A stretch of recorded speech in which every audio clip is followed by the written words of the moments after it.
అసలు social media యాప్స్లో ఎక్కడ చూసినా కూడా ఇదే పాట, అమ్మ పాట. ఎంత బాగుందంటే అసలు వింటుంటే అమృతం అమృతం పోసినట్టుంది చెవులలో నిజంగా. నేనైతే దాదాపు రోజు ఒక 20-30 సార్లు చూస్తున్నా, ఎంత బిజీగా ఉన్నా కూడా. నిజంగా సార్, రీల్ కూడా సేవ్ చేసి పెట్టుకున్నా, నేను రీల్ చేయాలి అని చెప్పి. మీరు తొందరగా చేసి పెట్టండి. చేయాల్సిందే సార్. అనుకున్నారా సార్ ఇంత ఆదరణ లభిస్తుంది, ఇన్ని మిలియన్ వ్యూస్ వస్తుంది అని చెప్పి రాసినప్పుడు మీరు? అనుకోలేదండి.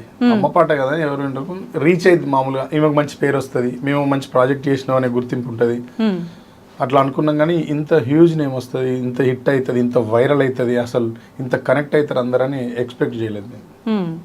ఎక్స్పెక్ట్ చేయలేదు. మీరు చెయ్యని దానికంటే మించి ఆదరణ వచ్చింది, మామూలుగా కాదు. మరి feeling very happy, very happy. ఇంకేమైనా చేయొచ్చు అనేంత ఎనర్జీ వచ్చింది, బూస్టింగ్.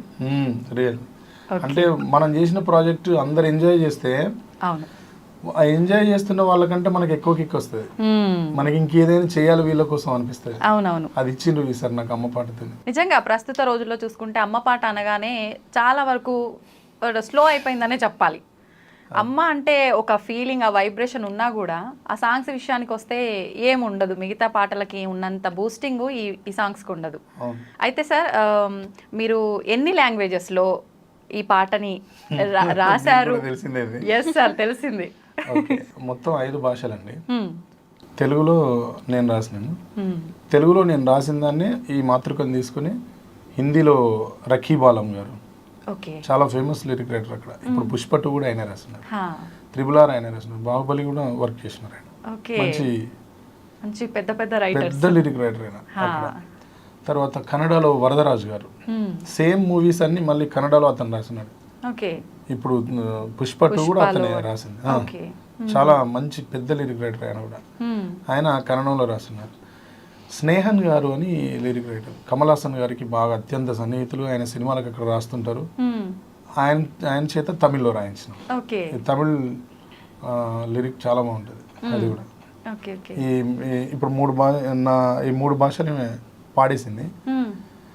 ఇంకొక మలయాళం లాంగ్వేజ్ ఇప్పుడు వస్తుంది, అది కూడా తనే పాడుతున్నారా సార్? అన్ని ఆమెనే, అన్ని తనే పాడుతున్నారు. ఒకరితోనే చేద్దాం ఒక ప్రాజెక్ట్, సెకండ్ ప్రాజెక్ట్ అయిన తర్వాత ఆలోచించుకుందాం. కానీ ఇప్పుడు ఒకరితో ఒక ప్రాజెక్ట్ చేసినప్పుడు ఒక దగ్గర కనెక్ట్ అయితే ఇంకా అన్ని చోట్ల కనెక్ట్ అయితే లక్ కదా. అవునవును, ఏం చెప్పలేం. సోషల్ మీడియా ఎవరికొకరికి నచ్చి షేర్ చేసినా అది పట్టింది అంటే లైఫ్ ఇట్లుంటది. అవునవును, రిజల్ట్ ఎంత ఏం జరుగుతుందో తెలియదు. నిజం అండి. మేము పడుకొని, నేను నిజంగా నిరాశతో పడుకున్నా, నిద్ర లేచేసరికి చాలా నిండిపోయింది వ్యూవర్షిప్ అంతా. అవును, ఫుల్ ఫిదా అయిపోయినాం మార్నింగ్ నుంచి.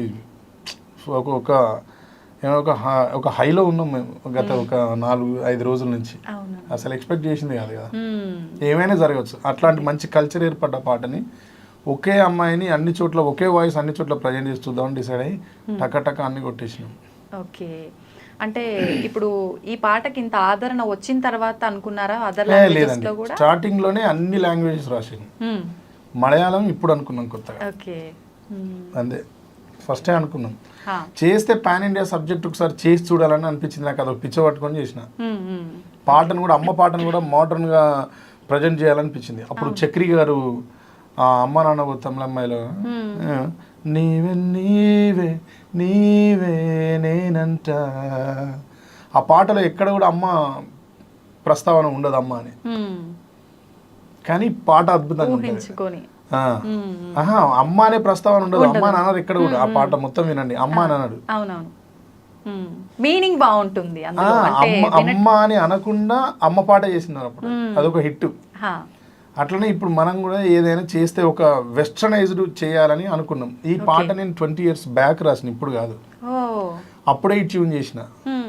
ఇప్పుడు దీనికి ఆర్కెస్ట్రేషన్ అంతా చాలా మోడర్న్గా చేయించాలనిపించి, అక్కడ మన కొచ్చిన్లో ఉంటారు పిల్లలు, ఒక టీం ఉంటుంది, బ్యాండ్ ఉంటుంది, సిస్కో డిస్కో అని. వాళ్ళని అడిగి కీబోర్డ్ వర్క్ కొంత, ఫ్లూట్ వర్క్ అంతా అక్కడ చేయించుకున్నాను. తర్వాత ఇక్కడ అరుణ్ చిలువేరు అని మ్యూజిక్ డైరెక్టర్ అండ్ గిటారిస్ట్, ఆయన చేత అడిషనల్ ప్రోగ్రామింగ్ చేయించుకున్నాం. మళ్ళీ తర్వాత ఆయన చేత గిటార్స్ చేయించినాం. ఆ తర్వాత వినయ్ గారు సౌండ్ ఇంజనీర్ ఉంటారు, ఆయన దీని సౌండ్ ఇంజనీర్.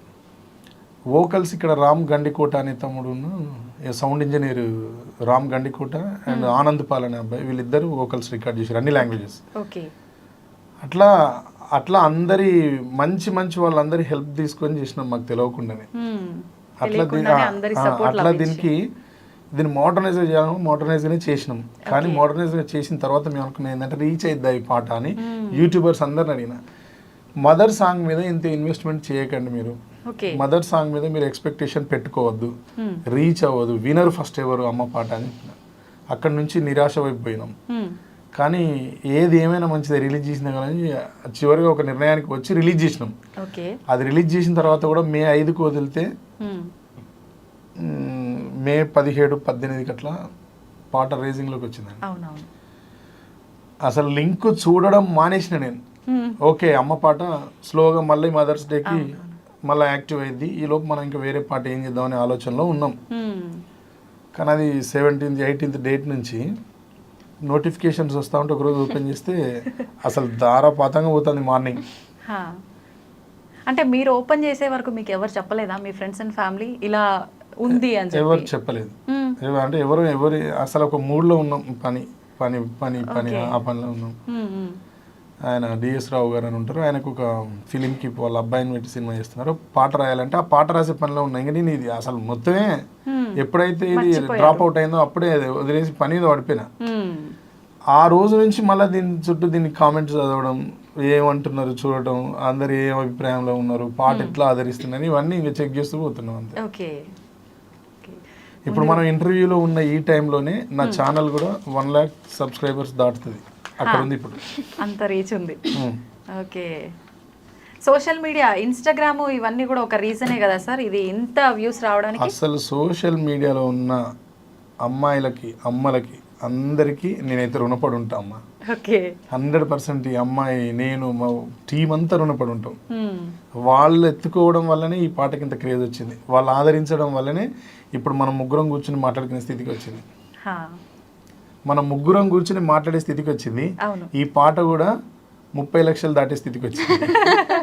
సూపర్ సార్, నిజంగా కంగ్రాట్స్. Thank you. జాహ్నవి గారి విషయానికి వస్తే ముందుగా ఒక పాట పాడిచ్చేద్దాం సార్. ఓకే, పాడించండి. జాహ్నవి గారు మా అందరి కోసం ఒక్కసారి, అంటే లైవ్ లో చూడలేదు కదా, ఒకసారి ఆ ఫీలింగ్.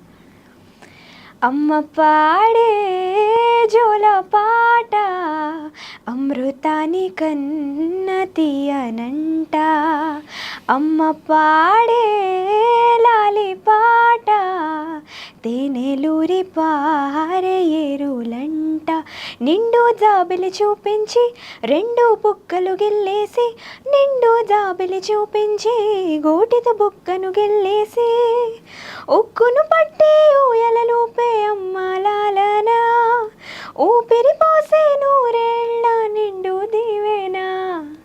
సూపర్ అండి, అస్సలు సూపర్గా పాడుతున్నారు. నిజంగా తెలుగు రాదు అని విన్నా. అసలు ముందుగా పాటకు అప్రిషియేషన్స్ ఇచ్చే ముందు తెలుగు రాకుండా మా అందరం తెలుగు వచ్చిన వాళ్ళం ఏదో ఒక పాట పాడాలి అంటేనే ఎంతో కష్టపడతాం, ఆ ఉన్న పదాన్ని కూని చేసేస్తాం. మీకు ఇబ్బంది అనిపించిందా? అనిపించలేదు. ఓకే, ఎందుకని అనిపించలేదు? అనిపించాలి కదా యాక్చువల్గా తెలుగు రానప్పుడు. मतलब तेलुगु अम्माई ने तो इतना नहीं लगा है ना. నాకు సంబంధం లేదు, అడిగింది నిన్ను. అయ్యో, మీరు హెల్ప్ చేస్తారని చూస్తున్నారు సార్. పాపం ఆల్రెడీ నేను హెల్ప్ చేసిన, మంత్స్, కొన్ని నెలలు హెల్ప్ చేసిన.